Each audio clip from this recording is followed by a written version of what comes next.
예, 신원식 실장 앞으로 좀 나와주세요. 네, 여기 있습니다. 잘 안 보입니다. 저쪽으로 좀 나와주세요.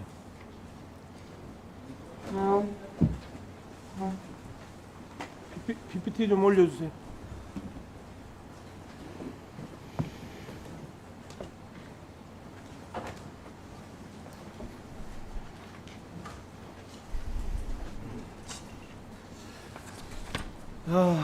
지금 육군 장성들의 명단 중 33%인 130명의 명단입니다. 최근에 육군 88명, 해군 20명, 공군 22명, 총 130명의 장성이 인물백과사전 나무위키에서 그 기록을 삭제해 달라고 해서 삭제되거나 삭제되기 중에 있는 명단입니다. 지난 총선 직후부터 이 릴레이가 계속되고 있습니다.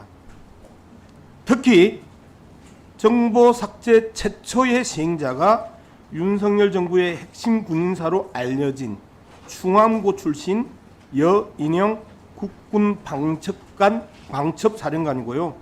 그리고 두 번째가 그의 동기 신은봉 국군 인사사령관입니다. 혹시 국방부 장관 현재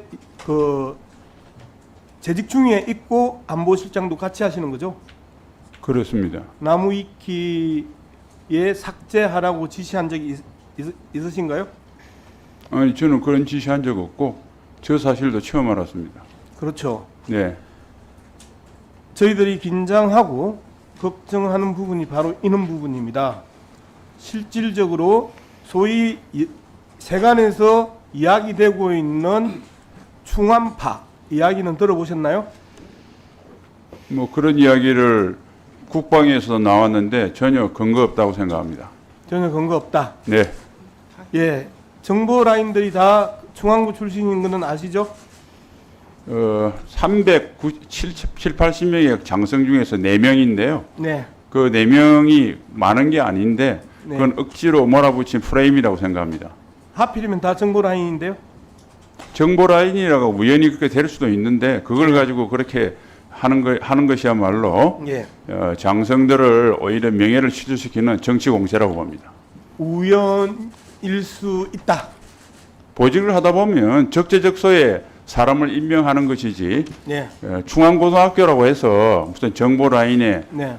방첩사령관하고 칠철직 사령관을 임명했다는 걸 그렇게 확대 해석하는 것은 네. 적절치 않고요. 네. 그다음에 군의 보직을 조금이라도 아는 사람은 네. 777 사령관, 소위 말해서 정보 수집 부대가 그렇게 주목받을 위치는 아니다 말씀드리겠습니다. 예, 그 해석의 문제일 수 있는데요. 지금 계엄과 관련된 이야기도 시중에 엄청나게 많이 돌고 있는 거 아시죠? 그 개헌과 관련된 이야기는 민주당에서 나온 이야기고 예. 국민들은 동의하지 않는다고 생각합니다. 계엄과 관련된 자료 좀 올려주세요.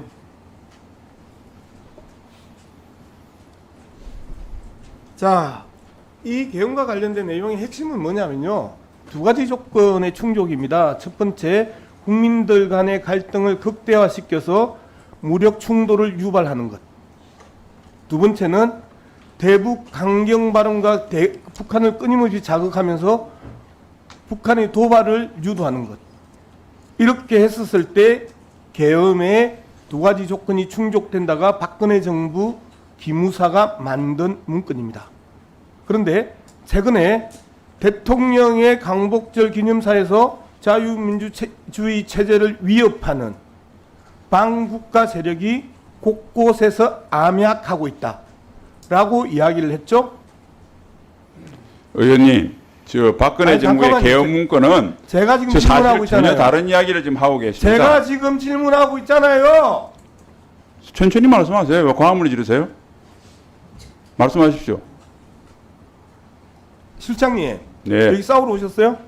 아닙니다. 저는 국방부 장관으로서 이중일을 하고 있기 때문에 전 장병이 보고 있습니다. 그러니까 전 장변이 보고 있으면 정상적으로 대답하세요. 그리고 제가 지금 질문하고 있는 중이잖아요. 질문 내용이 틀린 말씀을 하시니까 무슨 정정한 질문과 내용이 틀렸어요? 틀린 거 지적해 보세요. 네, 박근혜 정부에서 했던 개혁 문건은 방금 의원님이 말씀하신 내용이 전혀 포함되어 있지 않고 그래서 문재인 대통령이 보셨잖아요. 저 자료가 그 내용이에요. 아닙니다. 다시 보십시오. 문재인 정부에서 그래서 수사와 재판을 강도록 보세요. 했는데 단 한 명도 처벌하는 사람이 사실을 없습니다. 갖다가 여기에서 부인하려고 그래요.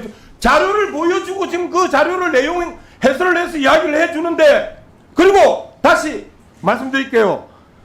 자유민주주의 체제를 위협하는 반국가 세력이 나라 곳곳에서 암약하고 있다. 이야기 대통령이 했죠. 네. 반국가 세력이 누구예요? 반국가 세력의 간첩들이나 지금 우리 사회에서 지금 많은 수사를 하고 있지 않습니까? 북한을 또 옹호하는 세력들도 있고요. 그게 당연히 반국가 세력이 아니면 누가 반국가 세력입니까? 자, 그렇다 칩시다. 100번 양보해서. 네. 그 세력이 갑자기 생겼나요? 아니 옛날부터 있어 왔습니다. 그러면 총력 대응은 뭐예요?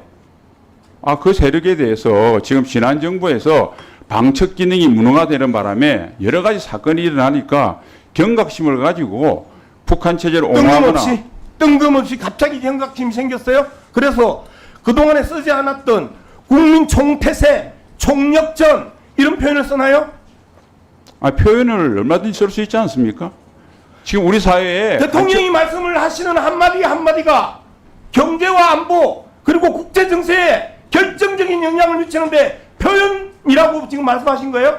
아니 우리나라의 안보를 지키기 위해서 총력적으로 대응해야 된다는 대통령 말씀이 틀린 말씀이 전혀 없고 그걸 틀렸다고 하는 것 자체가 저는 전혀 이해가 가지 않습니다. 자, 국방부 장관으로서 안보실장으로서 갑자기 뜬금없는 총력전이 튀어나오고 그리고 그 총력전이 반국가 세력이라고 이야기를 하면서 그 이야기를 할 수 있는 기본적인 전제나 조건이나 사회적 변화나 최근의 정치적 변동이나 그런 부분이 전혀 없는 상황에서 갑자기 전쟁 분위기를 훨씬 올린 그 발언에 대해서 전혀 문제가 없다고요? 그냥 쓸 수 있는 표현이라고요? 일반적인 이야기라고요?